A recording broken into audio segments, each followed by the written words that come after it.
So this year is shaping up to be a massive year for anime. But as of right now, we are just a little under 1 month away from one of the first biggest series to hit this year, Soy X Family. For those of you who do not know, I am a massive indulger of Soy X Family. I absolutely love this series, and over the small amount of years that it has been available, I continue to fall in love with it. It has quite easily and effortlessly cemented itself within my heart. I have an appreciation for it, and I understand this series isn't for everyone, but it definitely released at arguably one of the best times that it could. See, Soy X Family is a series that was realistically a gamble. The story itself is perfectly fine. It's very well conceptualized, the characters are super enjoyable, the amount of genuine heart and emotion that is portrayed is excellent, but the process of reading the story itself was a gamble. Especially so early within the conception of Jump Plus and digital manga in itself.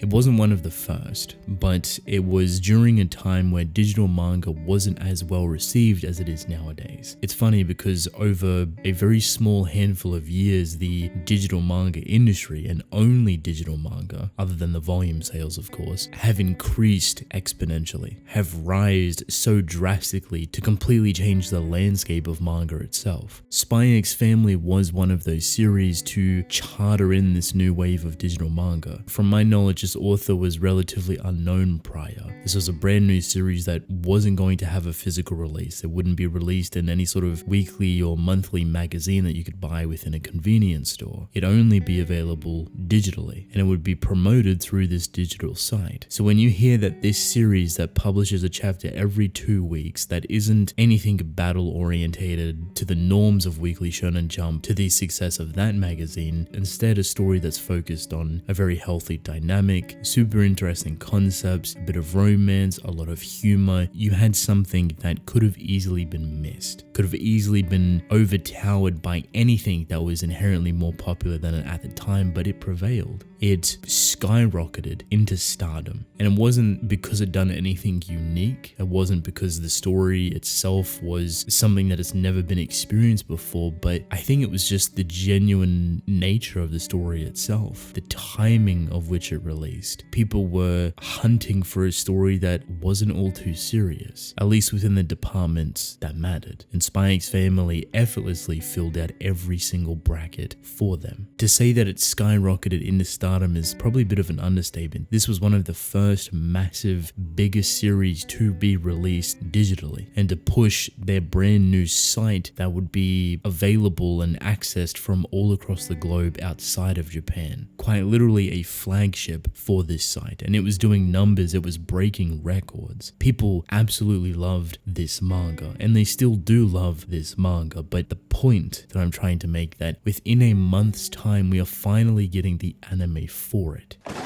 And if there was one conversation that was ever had when you read Soy X Family manga, you'd always come back to the idea that this would be amazing to experience within an animation format. The wit, the charm, the humor, the duality between these very serious conflicts and points of interest with this beautiful dynamic of comedic characters that work so well with each other, fill that in with music, a bit of artistry, a bit of fluid animation, and voice acting. If there was ever a series that would thrive so beautifully within an animation format, it was Soy X Family, and you would tell yourself this when reading it. Wow, this would be great as an anime. So while this manga has already skyrocketed into stardom, has already made itself truly clear that it is a successful, very, very successful story, it might even do it again, and far beyond what it has already achieved.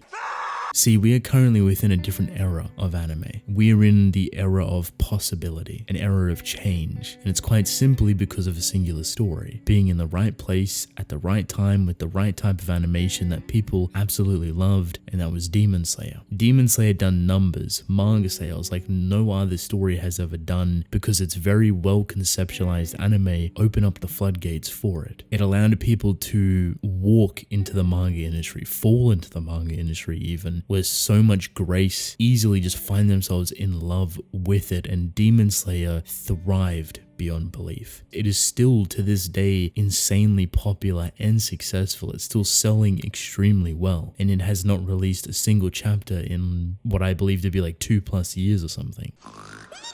us as fans and people within the community, we thought this was an anomaly, that this would never happen again in our lifetime, yet we were completely wrong. Not long after it, many other series followed the exact same footsteps at different variables, and it all centers around Demon Slayer. It all centers around how the manga industry and the animation industry has blown up exponentially once again because of it. So stories like Jujutsu Kaisen were already doing extremely well on the manga front, but then got an anime, and now it's one of the most highest selling series of the past year or two, doing numbers in a singular year that we haven't seen for quite some time prior Demon Slayer as well. You have a story like Tokyo Revengers that's following its footsteps, a well-received manga, a very well-received anime, and it too has skyrocketed into stardom. The next in line to follow the exact same treatment, and I believe it entirely will, is none other than Soy X Family. Because recognize this, Soy X Family without an anime sold within the top 10 last year.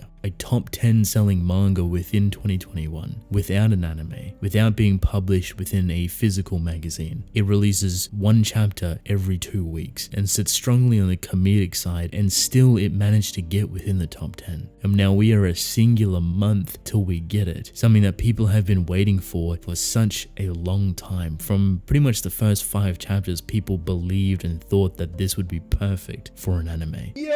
So it's very difficult sitting here right now to believe that this won't be as successful as Kaisen or Tokyo Revengers or Demon Slayer. Obviously there's drastic differences between them, but within that spectrum, within that ballpark, I see Soy X Family fitting perfectly up there for it, and there's not really anything within my mind that acts as a roadblock or some sort of hurdle that it has to surpass. The only thing that's kind of realistically there is its animation quality. That's a big thing for a lot of people. They want to see fluidity, they want to see very beautiful and creative artistic flair coming in, and it's a difficult thing to produce, of course. It takes a lot of time, a lot of talent, a lot of creativity, a lot of love, and it seems like they want to put all of that within here. But of course it's known that the business module for anime is super toxic.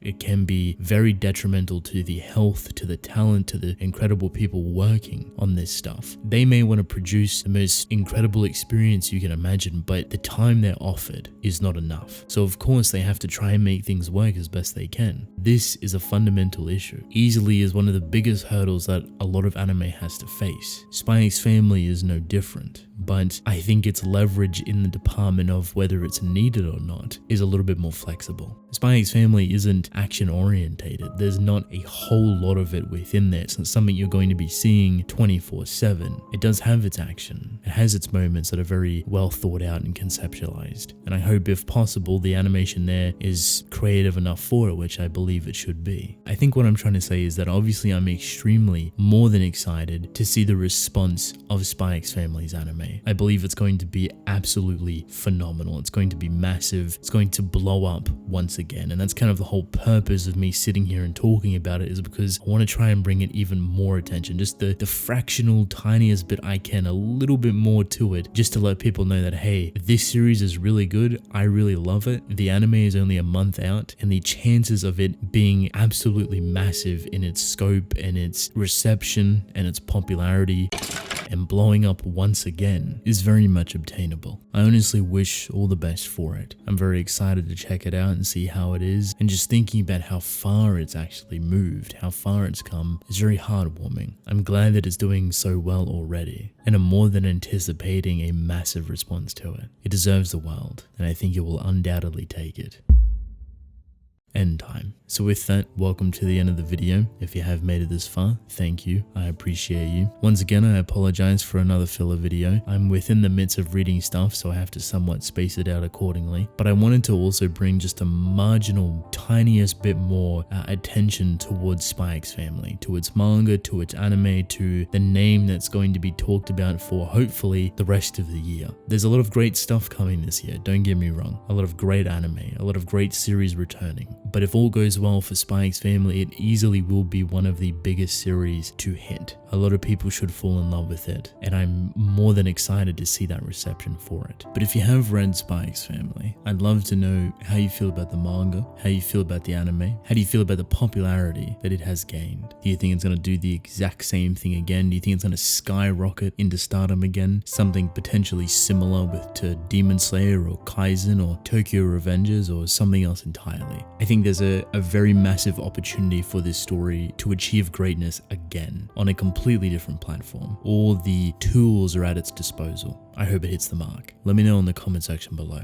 But with that, I want to thank you all for watching. Hope you enjoyed. Leave a like and subscribe. I would greatly appreciate it. Drink plenty of water, and I will see you within the next one. Goodbye.